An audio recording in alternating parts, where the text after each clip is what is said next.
शासन पिता भगवान महावीर स्वामी के चरणों में कोटि कोटि वंदन। असीम असीम उपकारी सभी ज्ञानी गुरु भगवंतों के चरणों में कोटि कोटि वंदन। मोक्षगामी सभी आत्माओं को जय जिनेन्द्र। हमारे महापर्व में पर्युषण पर्व चल रहे हैं और पर्युषण पर्व में हम बहुत सारी साधना, जप, तप, सेवा, वयावच, आराधना करके आत्मशुद्धि की ओर आगे बढ़ने के सभी के पुरुषार्थ होते हैं। और इन दिनों में, इन पवित्र दिनों में आत्मा को भी हो सके उतना पवित्र बनाने का सभी का लक्ष्य होता है। और उतना हम कहते हैं कि साल भर में जो भी हमसे पाप हुए हैं, भूल हुई है, उसको याद करके आत्मा को आलोचना से शुद्ध बनाना, वह हमारा इस पर्युषण महापर्व में भी लक्ष्य होता है। जैसे जैसे हम पाप और पुण्य को समझने लगते हैं तब पता चलता है कि हमने भूतकाल में जितनी भी गलतियां की है और वर्तमान काल में पाप की अनिच्छा के कारण अब जीव पाप मल से अंतःकरण शुद्ध करना चाहता है। आलोचना वह एक आत्मशुद्धि का श्रेष्ठ उपाय बताया गया है। हो सकता है कि हमारे लिए कभी कभी क्षमावान बनना या 5 इंद्रियों के ऊपर कंट्रोल करना या छकाई जीवों की रक्षा करना ये बहुत ही हमारे लिए इजी होता है। लेकिन जब बात अपने पापों के बारे में मन में खेद उत्पन्न करना या पश्चाताप करना या उसे रियलाइज करना, वो बहुत ही हार्ड होता है। और जिनको पाप की पीड़ा ही नहीं होती वह आलोचना भी कैसे करेंगे। आलोचना वही कर सकते हैं कि जिनका अहंकार कम होता है और जो नम्रता के ओर आगे बढ़ता है, वही आलोचना करने के लिए रेडी हो जाते हैं। हम बाह्य क्रिया तो बहुत करते हैं और वह सहजता से हमसे हो भी जाती है, लेकिन वो सब बाह्य क्रिया करने के पीछे भी हमारा जो उद्देश्य होता है वह होता है कि हो सकता है हमारी इच्छाएं, हमारी आकांक्षाएं या थोड़े थोड़े भय भी होते हैं हमारे भविष्य के बारे में, हमारे स्वास्थ्य के बारे में, परलोक के बारे में, इहलोक के बारे में। और इसीलिए हम ये सभी बाह्य क्रिया करते हैं।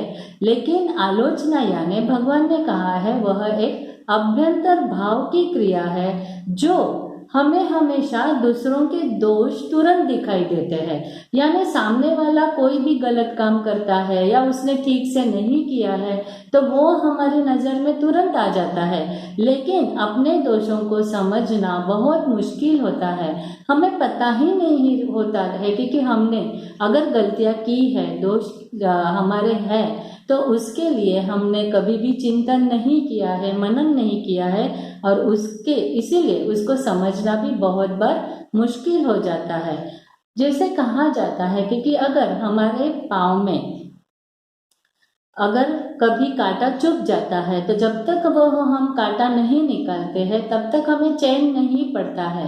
वैसे ही हमने किए हुए पाप या हमारे दोष हमारे ही आत्मा को कांटे के समान चुभते हैं और वह जब तक निकलते नहीं है तब भी आत्मा भी वह वहाँ पे दर्द का अनुभव करता है। तो इसीलिए हमें देखना है कि मुक्ति मार्ग में अगर हमें जल्दी आगे बढ़ना है तो आलोचना द्वारा हृदय से पाप रूपी कांटे को निकालना बहुत ही आवश्यक है। एक बार अब कांटा चुभ गया तो हम अगर जितनी बार वो आगे बढ़ेंगे रास्ते से तब हम सावधानी जरूर रखते हैं। वैसे ही अगर हमसे पाप होते रहते हैं, हमारे में जो दोष है, दुर्गुण है, उसके बारे में जैसे जैसे हम चिंतन मनन करके उनको निकालने की पुरुषार्थ करते रहेंगे तभी, और वो कैसे कर पाएंगे कि उसके लिए हमें सावधान रहना बहुत जरूरी होता है। अशुभ भाव, अशुभ क्रिया, अशुभ कर्म के कारण जो आत्मा मलिन होता है, इसीलिए पाप का स्वीकार करना, पाप से हटना और पाप को हटाना यह आलोचना द्वारा ही हम कर सकते हैं। और हम हमारे पाप क्या होता है बहुत बार छुपाते रहते हैं। हमें हमारी भूल, हमारी मिस्टेक और या हमारे दोष सामने प्रकट करना यह बहुत ही मुश्किल होता है, इसीलिए वो छुपाते रहते हैं। लेकिन भगवान ने कहा है हमें किसी से भी डरना नहीं है, लेकिन पाप से जरूर डरना है। और जो पाप भीरू होता है वही अब आलोचना के लिए तैयार होता है। और कभी कभी हमें पता ही नहीं रहता है कि किसको पाप कहा गया है, क्योंकि हमारे रोज के जीवन में हम इतने सारे, हमारी जो क्रियाएं होती है उस क्रिया में इतने सारे हम सहज भाव से सभी चीजें करते हैं, तो कभी कभी ये भी नहीं पता होता है कि कौन सी क्रिया में हमें कौन से दोष लगते हैं। अगर हमें जब पता चलता है कि कोई ऐसे हम कुछ पेय पीने के लिए लेते हैं और वो ग्लास हमारे होठ के नजदीक आ जाने के बाद पता चलता है उसमें एक विष का ड्रॉप डाला गया है, तो क्या वो हम पेय पिएंगे या वो ड्रिंक पिएंगे? तो नहीं पिएंगे। ऐसे ही क्योंकि हम वहाँ पे हमें भय है कि यह पीने से क्या है, मेरे जीवन को या मुझे कुछ भी हो सकता है, तो वहाँ पे हम कैसे डर जाते हैं। वैसे ही भगवान कहते हैं कि पाप करते समय भी हमें पाप भीरू होना बहुत जरूरी है, तो ही हम पाप से पीछे हट सकते हैं या उसके प्रति हमारी सावधानी हम बढ़ा सकते हैं। ऐसे ही जैसे कहा जाता है, कभी कभी हम कहते हैं कि हम अज्ञानी थे, हमें पता ही नहीं था कि इसे पाप, जब भी हमें पता चलता है तो हम कहते हैं अरे तभी तो हमने ये किया था, लेकिन तभी हमें पता नहीं था कि इसे पाप कहते हैं, लेकिन हमसे हो गया, तो क्या उसका भी प्रायश्चित, उसकी भी आलोचना करना जरूरी है? तो भगवान कहते हैं कि जैसे अग्नि में हाथ डालने से हाथ जलेगा, यह हमें पता नहीं रहता, और जब हम अग्नि में हाथ डालते हैं तो क्या हाथ नहीं जलता है? वैसे ही अज्ञानता से किए हुए पाप के भी परिणाम हमें भुगतने ही पड़ते हैं, और उसकी इसीलिए हमें हर एक जो पाप अज्ञानता से या समझन पूर्वक अगर किए गए हैं तो सभी की आलोचना करना बहुत जरूरी है। कभी कभी रोज के रूटीन में जो भी हम काम करते हैं वह काम करते करते बहुत ही रसपूर्वक आनंद से करते हैं, और वहाँ पे क्या हो जाता है, ऐसे कर्मों के बंध जो निकाचित होते हैं और वो भुगतने ही पड़ते हैं। लेकिन करते समय तो हमें बहुत ही एंजॉयमेंट होती है। तो इसके लिए भी स्कंदक मुनि का जो एग्जाम्पल दिया गया है कि उन्होंने पूर्व भाव में जो कोठिंबा कहते थे वह एक फल की छाल उतारी, और वो छाल एक जैसी उतारने के बाद सभी को वो कहते रहे कि देखो मैंने ये छाल कितनी कलात्मक तरीके से उतारी है, बिल्कुल एक सरखी एक जैसी पतली छाल मैंने उतारी है। उतारने के बाद भी जो उन्होंने अहंकार किया और अहंकार करके वो जो रस पूर्वक उन्होंने कर्म बंद किए वो निकाचित ऐसे बंधे कि अगले जन्म में क्या हुआ, उनको वह जीवन थी उनके चमड़ी की छाल उतारी गई। तो ये भुगतना पड़ता है। करते तो हम अगर जब भी करते हैं तो पाप बहुत मधुर लगते हैं, आनंद आता है, लेकिन उसके परिणाम के कारण जब दुख आता है, परिस्थिति चिंताजनक बनती है, आरोग्य में गड़बड़ होने लगती है, वेदना पीड़ा भुगतनी पड़ती है, तब हमें ये से रियलाइज होता है कि जो मैंने अज्ञानता से किया है उसी के फल स्वरूप मुझे ये भुगतना पड़ा है।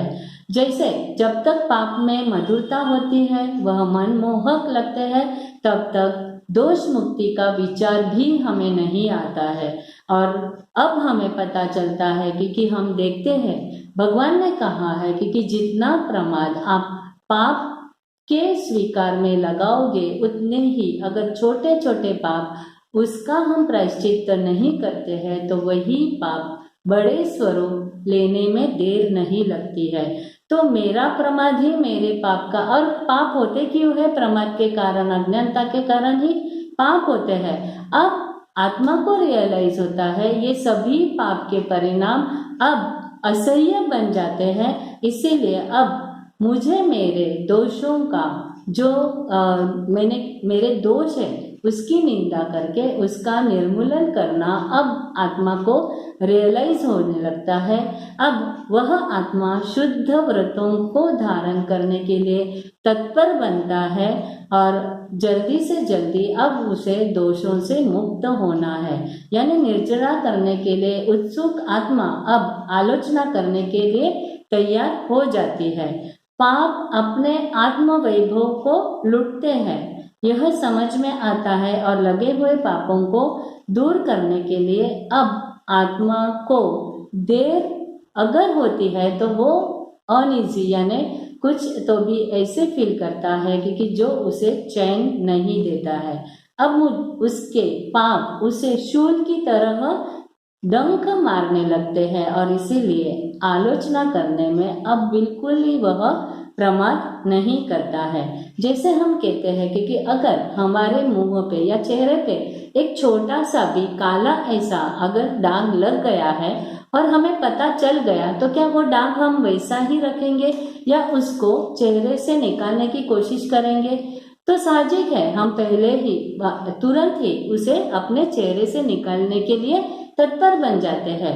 वैसे ही जैसे हम आराधना में लगे हुए दोषों को चेहरे के दाग समान जल्दी से जल्दी निकालने की हमें कोशिश करनी है, और जैसे चेहरे से निकालने के लिए हम वो पानी से स्वच्छ करते हैं, वैसे ही हमारे जो पाप किए हैं और जो हमारे दोष है उसको आलोचना के जल से हमें स्वच्छ करना है तभी। और जैसे कहा गया है कि पाप अलग अलग तरीके से हमसे होते हैं और आलोचना भी अगर हम करते हैं तो भगवान ने भी वो 2 प्रकार की आलोचना बताई गई है। तो जो 2 प्रकार की आलोचना बताई गई है उसमें है मानसिक रूप से यानी हमें पता चल गया कि मुझसे गलती हो गई है, मुझसे पाप हो गए हैं, तो हमें ऐसे ही सिद्ध भगवंतों को नमस्कार करके हमारे पाप की कबूलात करनी है और कहना है कि मुझसे ये पाप हो गए हैं और उसके पश्चाताप रूप हमें क्या करना है, उसका निर्मूलन करने की कोशिश करनी है। जैसे प्रसन्न चंद्र जी राजश्री ने जो शुभ भाव उनके हो गए उनका पश्चाताप तुरंत ही कर लिया, वैसे ही अगर पाप करने के बाद हमें रियलाइज होता है तो हमें भी तुरंत आलोचना करनी ही है। और दूसरी है निवेदन रूप आलोचना होती है। निवेदन रूप यानी क्या? मुझे किसी के सामने या मेरे गुरु के सामने मैंने किए हुए पाप या मेरे में जो दोष है उनके लिए मुझे उनके सामने क्या करना है, उनके सामने मेरे भूल का इकरार करना है, कन्फेशन करना है और कन्फेशन करके वो जो पश्चाताप रूप हमें प्रायश्चित देते हैं उसका स्वीकार करना है। जैसे मेघ कुमार ने भगवान महावीर के सामने जो भी अगली रात हुआ उसके बारे में उनसे वह दोष जो हुआ था उसके बारे में उन्होंने क्या किया था, खेद व्यक्त किया। उनके सामने उन्होंने कहा कि ये जो मुझे ऐसा विचार आया था, और उन्होंने बाद में भगवान महावीर के समीप उन्होंने वो अपने पाप का इकरार कर लिया था। ऐसे जो आलोचना की विधि है, ये विधि करने से 1 साल में जितने भी हमारे दोष है या पाप है उससे अगर हम आलोचना करते हैं तो वह आलोचना करने से हमारे जो आत्मा पे धब्बे लगे हैं या दाग पड़े हैं वह भी शुद्ध हो सकते हैं। अब कहते हैं कि आलोचना में हमेशा शीघ्रता रखनी बहुत ज़रूरी है, नहीं तो क्या होता है कि अगर उसमें हम प्रमाद रखते हैं तो छोटे से पाप या छोटी सी ही गलतियाँ या छोटी सी भूल अगर हम उसका प्रायश्चित नहीं लेते हैं तो वही छोटी से पाप छोटी सी गलतियाँ बड़ा रूप लेकर वह हमें ऐसे ही कर्म के उदय जो हमें भुगतने पड़ते हैं। तो इससे बेटर है कि जब हम उसको रियलाइज कर लेते हैं तभी उसकी आलोचना करना बहुत ज़रूरी है। और प्रमाद अगर रखते हैं तो प्रमाद पाप ही है, और ऐसे प्रमाद जो रखने से या उसमें लेट होने के वजह से वह पाप स्प्रेड यानी बड़ा होने में टाइम नहीं लगता है। जैसे कहा जाता है कोई अगर अंकुर ऐसे ही निकले हैं जमीन में, और वह अंकुर जल्दी जब निकलते हैं तो वह जल्दी ऐसे ही निकल जाते हैं, लेकिन जैसे जैसे समय पसार हो जाता है तो वह अंकुर, उसके जो मूल होते हैं वह मूल और ज़्यादा स्ट्रॉन्ग होते हैं, और कभी कभी छोटे से अंगूर वटवृक्ष का रूप भी धारण कर लेता है। वैसे वैसे अगर हमारी छोटी छोटी मिस्टेक, छोटी छोटी भूलों को हम प्रायश्चित या पश्चाताप नहीं करते हैं तो वही छोटे पाप बड़े बड़े रूप में सामने आने की संभावना होती है। इसीलिए और कहते हैं कि भगवान कहते हैं कि पाप का प्रायश्चित करने में बिल्कुल ही प्रमाद मत करो, पाप भीरू बनो, धर्म करो, और धर्म करने से जल्दी हमें क्या करना है, हमारे जो पाप, कभी कभी क्या होता है कि हमें पाप करने नहीं होते हैं लेकिन पाप हो जाते हैं, और बाद में हमें पता भी चलता है कि ये मुझे नहीं करना था लेकिन हो गया है। तभी हम अगर पश्चाताप कर लेते हैं, आलोचना करते हैं, तो तुरंत ही वो पाप क्या हो जाते हैं, उसकी निर्जरा होने की संभावना होती है। और इसीलिए हमारे में जो प्रतिक्रमण की व्यवस्था रोज करने के लिए कहा गया है कि वह पाप जो है वो बैलेंस में नहीं रहते हैं हमारे आत्मा के अकाउंट में, और वह हमारे आत्मा के ऊपर से निकल सकते हैं। ऐसे जो हमने कहा कि अगर हम तुरंत ही पाप की आलोचना कर लेते हैं तो हम मुक्ति की तरफ जल्दी से आगे बढ़ते हैं। और इसीलिए एक उदाहरण ऐसे दिया गया है कि कोई एक वय श्रुत, और जैसे कहा गया है बहुश्रुत, ऐसे शीतलाचार्य करके आचार्य थे और उनके 4 शिष्य थे। उन्होंने बहुत ही अलग अलग जगह पे समाज में यश कीर्ति पा ली थी और उनका बहुत ही नाम हो गया था, बिल्कुल, क्योंकि वह बहुत ही धर्म की आराधना अच्छे से करते थे, व्रत नियम और सभी के जीवन में धर्म का दीपक जगमगाते थे। वैसे ही उन्होंने अपने 4 शिष्यों के हृदय में भी धर्म के लिए, धर्म के प्रति इतनी अटूट श्रद्धा क्रिएट की थी, और संयम मार्ग पे उन्होंने भी जब दीक्षा दी तब उन्होंने भी इतनी सुंदर चारित्र का पालन करके उस संयम जीवन को वह दिपा रहे थे। अब साथ में रहते रहते अपने गुरु को ऐसे लगता है कि अब ये मेरे शिष्य बहुत ही तैयार हो गए हैं, अब उनको मैं जहाँ पे भी भेजूंगा वहाँ पे वह सभी के अंतर में धर्म के प्रति अभिलाषा लाएंगे और सभी के मन में सेवा भक्ति के भाव जगाएंगे। और इसीलिए वह उनका क्या करते हैं, सारना वारना करके उनको कहते हैं कि आप अब अलग अलग जगह पे जाकर हमारे धर्म की प्रभावना आप अब कर सकते हो। इसीलिए उनको क्या करते हैं, वहाँ से अलग अलग जगह पे भेजते हैं। अब जो ये शिष्य अलग अलग जगह गए हैं, बहुत समय बीत गया है और बहुत समय बीतने के बाद शिष्य को अपने गुरु की बहुत याद आती है और उनको लगता है कि अब बहुत समय बीत गया है, अब हमें अपने गुरु के दर्शन करने चाहिए, उनसे मिलना चाहिए। अंदर से इतने भाव हो जाते हैं और वह तय करते हैं कि अब बस हमें पहले गुरु दर्शन करने हैं, उसके पहले अब हमें दूसरा कुछ भी नहीं करना है। और एक दिन वह अपने गुरु को संदेश भी जाते हैं कि हम आपके दर्शन के लिए आ रहे हैं। अब ये गुरु है वो भी बहुत प्रसन्न हो जाते हैं, उनको भी बहुत खुशी होती है कि चलो ये शिष्य उनके दर्शन के लिए मिलने के लिए आ रहे हैं। अब जिस दिन यहाँ से वह विहार करके निकलते हैं और वो शाम तक अपने गुरु जहाँ थे वहाँ पे पहुँचने वाले थे, लेकिन सूर्यास्त हो जाता है, इसीलिए वह विहार अब आगे नहीं कर पा रहे हैं और रात्रि के समय उनको एक ही जगह पे ठहरना पड़ता है।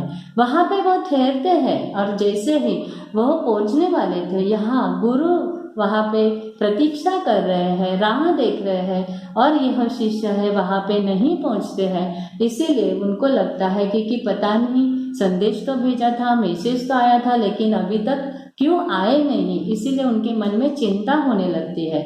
यहाँ पे यह शिष्य जो रात्रि का प्रतिक्रमण होता है, वह प्रतिक्रमण करते समय उनके मन में ऐसे भाव आते हैं कि कैसी हमारी अंतराय कि हम निकले तो गुरु के दर्शन के लिए, लेकिन आज वहाँ पे पहुँच नहीं पाए। और उनके मन में ऐसे पश्चाताप प्रतिक्रमण करते करते होने लगते हैं कि क्या हमने ऐसे कर्म किए कि आज हमें हमारे गुरु के दर्शन नहीं हुए। और ऐसे ही भावधारा सभी के मन में चढ़ती गई और पश्चाताप रूपी ऐसे ही भाव इतने हो गए कि वहां पे ही आलोचना करते करते उनको केवल ज्ञान हो गया। अब केवल ज्ञान उन्हीं रात्रि को उनको हुआ। अब यहाँ पे राह देख रहे गुरु कहते हैं कि ठीक है, यहाँ पर नहीं आए हैं, सुबह आएंगे। या ऐसे ही सुबह होते हुए भी वह राह देख रहे हैं, सुबह निकल गई, दोपहर हो गई, अभी तक नहीं आए। इसीलिए अब उनके मन में अपने शिष्यों के प्रति ऐसे विचार आए। क्या होता है, कभी हमारे मन में पहले ही कोई भी अगर घटना घटती है तो उसके लिए पहले मन में तो निगेटिव ही थॉट आते हैं, कभी भी पॉजिटिव नहीं आते हैं। ऐसे ही ये गुरुदेव के मन में ऐसा आता है कि क्या शायद ऐसे ही मुझे अच्छा लगने के लिए संदेश भेजा था, या उन्होंने जो मुझे भेजा था संदेश उसका पालन उनसे नहीं हुआ है, लेकिन अब मैं तो उनको मिलने के लिए जा सकता हूँ। और वो तय करते हैं क्योंकि वो तो मेरे पास नहीं आए हैं, लेकिन मैं उनसे मिलने जाऊंगा। और वो तैयार हो जाते हैं और वहाँ पे जहाँ पे ये ठहरे थे वहाँ पे गुरु आ जाते हैं और वो देखते हैं कि जो शिष्य है वहाँ पे वो स्थिर ऐसे ही धर्म ध्यान में बैठे हैं। तभी वो कहते हैं कि आपने तो मैसेज दिया था, आप मेरे दर्शन करने आ रहे थे, लेकिन आप तो आए नहीं और आप तो यहाँ पे ही बैठे हो। तभी ऐसे मन में बोलते नहीं है, लेकिन मन में भाव आ गए हैं उनके प्रति संदेह, या जो कहते हैं कि डाउट आ गया है। और वो मन के भाव जो केवल ज्ञान हो गया है उसमें से एक शिष्य मन के भाव गुरु के देखते हैं और वह वहाँ पे माफी मांगते हैं, पश्चाताप। और वो कहते हैं कि इसी कारण हम आप ऐसे तो केवल ज्ञान के बाद कभी भी प्रत्युत्तर या जो हो प्रतिकार वगैरह जो होता है वो करते ही नहीं है, लेकिन केवल ज्ञान में देखने के बाद अब वो कहते हैं कि इस कारण से हम यहाँ पर रुक गए हैं। अब जो होता है और गुरु को पता चलता है तो उनको सरप्राइज हो जाता है और वो पूछते हैं क्या बात है, आप कौन से ज्ञान की बात कर रहे हो, प्रतिपादी या अप्रतिपादी। तो वो जो शिष्य होते हैं वह कहते हैं कि अप्रतिपादी ज्ञान। तभी गुरुदेव को ऐसे लगता है कि मैंने जो मुझे अभी तक केवल ज्ञान नहीं हुआ लेकिन मेरे शिष्यों को केवल ज्ञान हो गया है, उनके प्रति मैंने ऐसे भाव रखे, ऐसे मन में विचार लाए और वहां पे उनको भी पश्चाताप इतना होता है। और वही पश्चाताप की जो भावधारा होती है वो उत्कृष्ट लेवल पर इतनी होती है कि वहां पर भी गुरुदेव वहां आलोचना करते हैं और पश्चाताप करने से उनको भी वहां केवल ज्ञान हो जाता है। तो ये चीजें होती है कि तुरंत अगर हम आलोचना करते हैं, शीघ्र आलोचना करते हैं, तो हम जल्दी से जल्दी मोक्ष मार्ग में आगे बढ़ सकते हैं। अब जैसे कहते हैं कि जब आत्मा के प्रति जीव को प्रेम जगता है तभी उसको पाप के प्रति तिरस्कार होता है और वह मोक्ष मार्ग में आगे बढ़ने की योग्यता प्राप्त कर लेता है। अब उसे पाप करने की रुचि नहीं होती है, उसमें त्याग की भावना बढ़ती जाती है और वह अंशतः पाप का त्याग करना चालू करता है। जैसे कोई श्रावक है तो वह देशवृत्ति के ऐसे व्रत नियम करके वह उसका पालन करने के लिए पुरुषार्थ करता है, और अगर दीक्षा लेते हैं तो वह महाव्रतों के पालन के लिए तत्पर बन जाता है। तो ये जो चीजें होती है कि आलोचना के कारण आत्मा स्लोली आत्मगुणों में आगे बढ़ने लगता है। बिकॉज ऑफ आलोचना श्रेष्ठ कही गई है और वह करने से जीवन में जो भी हम करते हैं उसमें शुद्धि पूर्वक करने के लिए हमारे मन में पश्चाताप के भाव आते ही है। और हम यह स्वीकार करते हैं कि मैं एक कषाय युक्त आत्मा हूँ, लेकिन मेरे से भूल तो होती है, लेकिन अब मुझे ऐसी शक्ति प्रदान करो हे प्रभु कि मैं अपनी ही भूलों का स्वीकार करके मेरे दोषों के बारे में इंट्रोस्पेक्शन करके उसके लिए मैं माफी मांगू और विधि पूर्वक उल्लास के साथ अब फिर से मैं मुझसे भूल न होए, इसके लिए भी हमें क्या करना है पुरुषार्थ करना है और एक कमिटमेंट हमें अपने आप को देना है कि पहले जितने पाप होते थे या मेरे से जो भूलें होती थी उसको मुझे अब मिनिमाइज करना है, और इसीलिए मैं हमेशा प्रयत्नशील बनूंगा। और इसी पर्यूषण में संवत्सरी के दिन हम सभी जो गए संवत्सर या गए साल हम जहाँ पर थे उससे आगे हम निकलकर हमें और ज़्यादा इंट्रोस्पेक्शन कर कर हमारी भूलों को, हमारे दोषों को स्वीकार करके आलोचना से हमें हमारे जो जितने भी हमारे आत्मा को अशुद्धि के कारण बने हैं उनका शुद्धिकरण करने का पुरुषार्थ हमें करना है। इसीलिए परम कृपालु परमात्मा को इतनी ही प्रार्थना अब हम करते हैं कि हे परम कृपालु, हम अब प्रमादी न बने और अजानता में कोई भी अगर दोष लगते हैं तो वह दोष हमें पिंच करे, और वो पिंच करने के बाद वो दोषों से हम निंदा करके उसका निर्मूलन करें। यही भाव हमारे में आए और यही पुरुषार्थ हमसे हो। इसी प्रार्थना के साथ आज के सेशन में जिनाज्ञा के विरुद्ध कुछ भी कहा गया हो तो उसके लिए मिच्छामि दुक्कडम। जय जिनेंद्र।